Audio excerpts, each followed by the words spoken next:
Viktor Frankl once observed that psychology has spent the last 50 years in an excessively narrow preoccupation. It has focused its attention almost exclusively on the human mind and body. He expressed the hope that the next 50 years would include equal time for the neglected human spirit. We know what happens when the mind or body is deprived of needed nourishment. Almost strangely, however, we have ignored the hungry human spirit.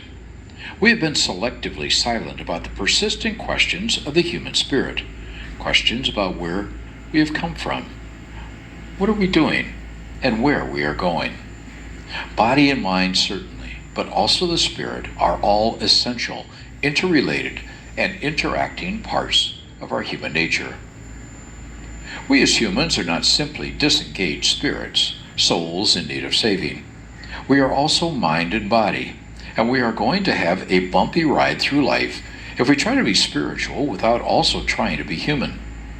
Theology must somehow include a consideration of the human, just as a true psychology must also attend to the spiritual part of the human composite. So it is very refreshing to come upon a book like the one in your hands. In these essays, Martin Padovani helps us see ourselves in all three dimensions: body, mind, and spirit. He helps us understand the necessary compatibility between psychology and faith. He speaks of a religious faith that is helpful, one that integrates feelings and faith into a total human harmony. He warns us against a religious faith that can be harmful. There's much food for thought here. It is a book that should be processed, discussed in a group, or used as a basis for a personal journal.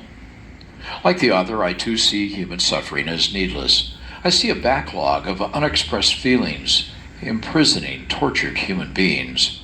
I see people trying to be religious without an equal effort to be human. And of course, I see people trying to be human as though psychology alone were a sufficient savior. Both delusions can result only in sadness and disappointment. Two of Martin Padovani's themes, brilliantly described in these pages, are like the two legs on which we humans walk across the face of this earth on our life journey to God's house.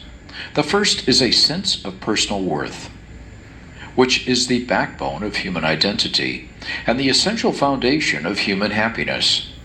The second is a sense of personal responsibility.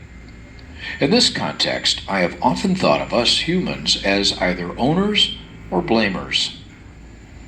We either accept a personal responsibility for our lives by owning our actions and reactions, or we blame them on others.